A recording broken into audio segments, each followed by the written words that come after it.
آپ دیکھ رہے ہیں پاکستان اوورسیز نیوز۔ سفارت خانہ پاکستان کویت میں 23 مارچ یوم پاکستان کی مناسبت سے پرچم کشائی کی تقریب کے بعد پاکستان اوورسیز نیوز کے ساتھ یوم پاکستان کی مناسبت سے کمیونٹی ویلفیئر اتاشی فرح حمیر سیال سے خصوصی انٹرویو، جس میں انہوں نے پاکستان کی تاریخ پر بات کرتے ہوئے کہا۔ بسم اللہ الرحمن الرحیم۔ میں فاروق حمیر سیال کمیونٹی ویلفیئر اتاشی سفارت خانہ پاکستان کویت سے مخاطب ہوں، اور آج کے دن کی مناسبت سے پہلے تو تمام اہلیان پاکستان کو یوم پاکستان کا دن مبارک ہو۔ اور یہ دن ہمیں ماضی کے 82 سالہ پرانے اس دن کی یاد دلاتا ہے جب برصغیر کے مسلمانوں نے یہ فیصلہ کیا کہ انگریز اور ہندو غلامی سے آزادی حاصل کی جائے۔ پھر وہ ایک نقطے پر متحد ہوئے علیحدہ ریاست کے، اور آپ یہ دیکھیں کہ ایک نقطے پہ متحد ہونے کے بعد صرف 7 سال کے قلیل عرصے کے اندر قائد اعظم رحمۃ اللہ تعالیٰ علیہ کی زبردست لیڈرشپ میں انہوں نے ایک علیحدہ اسلامی مملکت کی بنیاد رکھ دی۔ تو بیسیکلی جو پاکستان کی آزادی ہے 14 اگست 1947 میں، اس کی بنیاد رکھی گئی 23 مارچ 1940 کو۔ تو ہمیں اس دن کی مناسبت سے پہلے تو اپنے ان تمام اکابرین، ان تمام گزرے ہوئے خوبصورت لوگوں کا شکریہ ادا کرنا چاہیے، ان کو ہمیشہ یاد رکھنا چاہیے، ان کو بلانا نہیں چاہیے، کیونکہ تاریخ کے اوراق میں وہ لوگ، ان کی جو محنت ہے وہ ہمیشہ سنہرے روپ میں لکھی جائے گی۔ تو اس دن کے حوالے سے میرا پیغام جو بالخصوص پورے پاکستان کے لیے، بالعموم پورے پاکستان کے لیے، بالخصوص جو کویتی کمیونٹی ہے پاکستان کے اندر، کویت کے اندر جو پاکستانی کمیونٹی ہے، اس کے حوالے سے میرا یہ پیغام ہے کہ ہمیں صرف اس چیز پر غور و فکر کرنے کی ضرورت ہے کہ اگر ایک تحریک پاکستان پیش ہوتی ہے 23 مارچ 1940 میں، اور 7 سال کے بعد ایک اتنا بڑا اسلامی ملک مارز وجود میں آتا ہے، تو یہ اس بات کی نمازی کرتا ہے کہ اگر ہم لوگ ایک نقطے پر متحد اور متفق ہو جائیں بطور قوم، تو ہمارے لیے کوئی بھی منزل، کسی بھی منزل کا حصول ناممکن نہیں ہے، بلکہ تمام تر ممکنات میں اس کا شمولیت ہو سکتی ہے۔ تو آج کے دن کے حوالے سے میرا یہ پیغام ہے کہ ہم بحیثیت قوم دوبارہ سے اپنے بیسکس کی طرف واپس جائیں،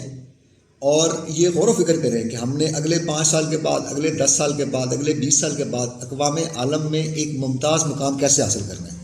اور اس ممتاز مقام کو حاصل کرنے کے لیے ضروری ہے کہ نہ صرف یہ کہ ہماری خارجہ پالیسی اچھی ہو بالعموم تمام ملکوں کے لیے، بالخصوص اسلامی ملکوں کے لیے، بلکہ یہ بھی ضروری ہے کہ ہم اپنے گھر سے شروع کریں اور اپنے گھر کے معاملات کو سیدھا کریں۔ تو تمام جو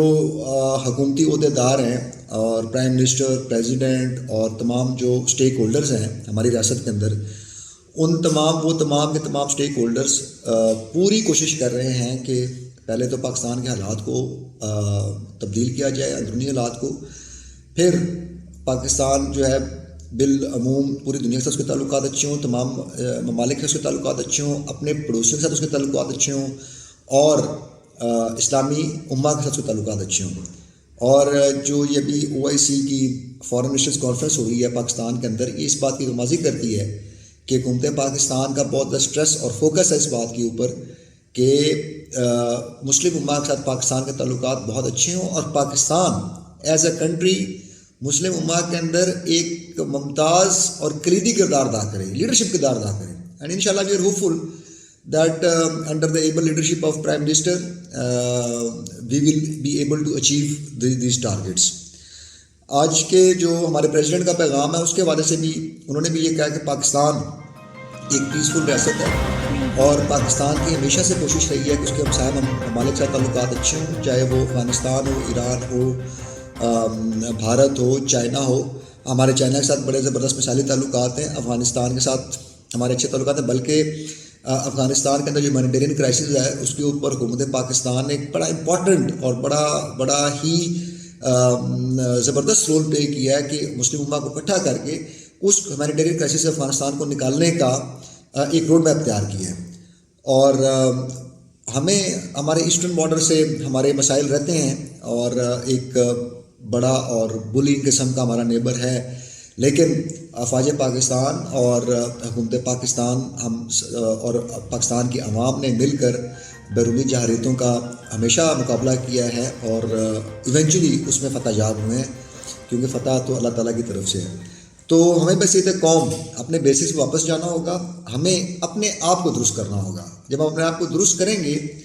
تو ساتھ ہی جب ایک گھر درست ہوگا تو ایک گھر سے محلہ درست ہوگا، محلے سے معاشرہ درست ہوگا، صوبہ ہوگا، ملک درست ہوگا۔ اور ضرورت اس بات کی ہے کہ اس وقت یہ دیکھا جائے کہ اقوام عالم کدھر جا رہی ہیں۔ اقوام عالم تعلیم کے پیچھے جا رہی ہیں، اقوام عالم اکنامکس کے پیچھے جا رہی ہیں، اقوام عالم جو ہے وہ اب روبوٹکس، آرٹیفیشیل انٹیلیجنس کی طرف جا رہی ہیں۔ ہم ابھی تک بہت سارے مسائل کے اندر الجھے ہوئے ہیں، گھرے ہوئے ہیں، تو وقت آ گیا کہ ہم ایک تہیہ کریں، ہم اپنی کمر کسیں اور اپنی حکومت اور ریاست کے پیچھے کھڑے ہوں، تاکہ ہم یہ اقربا پروری اور تمام جو باقی معاشرتی برائیاں ہیں اور جو ہماری اکنامک ایلز ہیں، ہم ان میں سے نکل کر پاکستان کو ایک مضبوط اسلامی فلاحی ریاست بنا سکیں۔ اور جو پرائم منسٹر کا کانسیپٹ ہے، جو ان کا ویژن ہے پاکستان کے بارے میں کہ وہ پاکستان کو ایک فلاحی مملکت دیکھنا چاہتے ہیں، مدینہ کی ریاست کی طرح کا ایک فلاحی مملکت دیکھنا چاہتے ہیں، اور یہ ہم سب کی خواہش بھی ہے۔